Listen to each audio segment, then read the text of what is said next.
We think we know monsters. We've seen them on the big screen. CGI dragons, guys in rubber suits, or the sanitized versions of Greek myths that Hollywood loves to remake. But the truth is far more unsettling.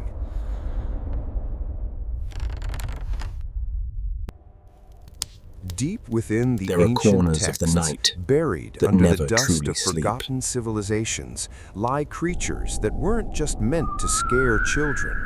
They were the personification of our deepest, darkest psychological fears. Fears of the unknown, fears of losing our humanity, and the terrifying realization that some things simply cannot be defeated.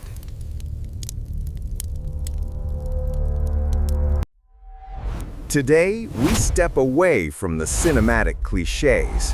We are diving into the abyss to find the most terrifying mythological creatures that Hollywood never dared to show you. In the Hall of Mott, where the souls of the dead are weighed, there sits a shadow. She does not hunt in the woods. She waits at the end of your life. This is Ammit, the devourer of the dead. With the head of a crocodile, the forequarters of a lion, and the hindquarters of a hippo, she is a grotesque chimera of Egypt's deadliest predators. But it's not her teeth you should fear. It's what she represents, the void.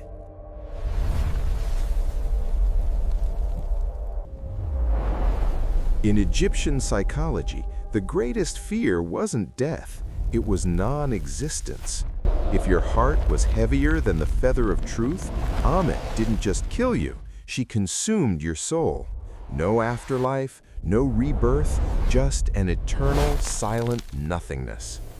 Hollywood gives you mummies and curses, but they never show you the monster that represents the absolute end of the self.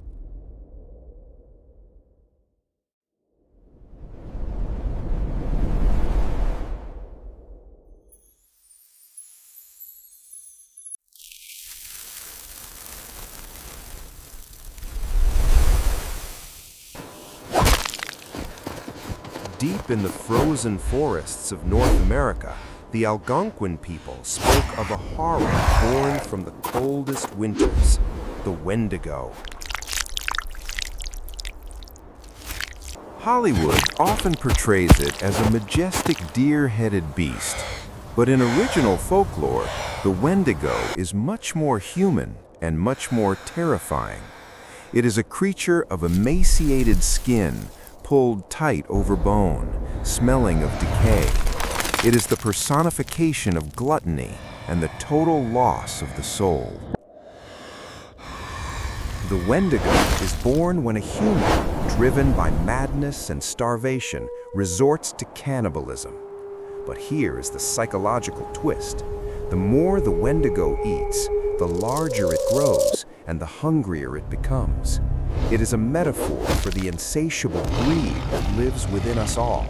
It's not just a monster in the woods, it's the monster we become when we lose our empathy.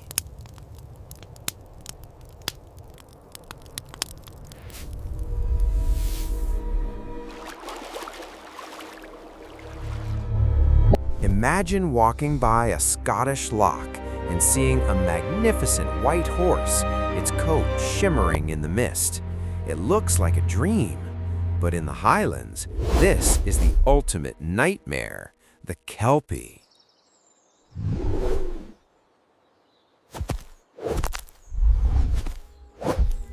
The Kelpie's horror isn't in its strength, but in its deception. It lures the weary traveler to mount its back, but once touched, its skin becomes an adhesive trap you cannot let go. It then dives into the deepest part of the water, dragging you down into the dark silence to consume you. Psychologically, the Kelpie represents the betrayal of beauty, the fear that the things we desire most are the very things that will destroy us.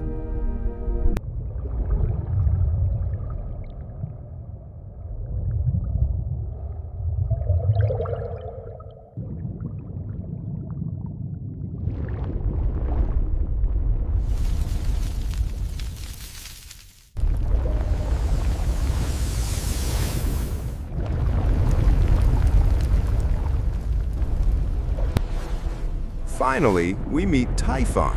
Hollywood gave us a giant lava monster and Wrath of the Titans, but the original myth is a fever dream of terror. Typhon was so massive, his head brushed the stars.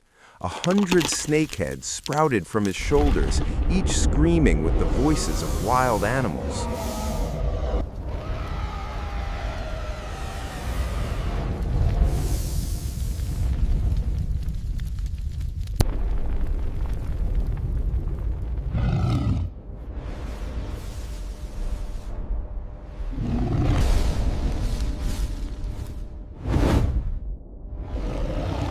Typhon is the father of monsters, but more importantly, he is the father of chaos. He is the personification of the unpredictable forces of nature, volcanoes, typhoons, and earthquakes that humanity can never truly tame. He is the reminder that no matter how much order we build, the universe is inherently chaotic, and we are at its mercy.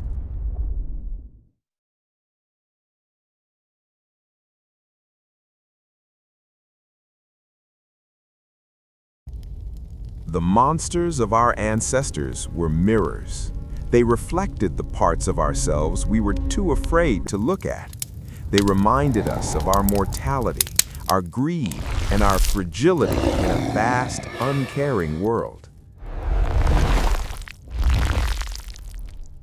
So, the next time you feel a chill in an empty room or a sudden urge of greed, ask yourself, is it just a story? Or is the monster already there?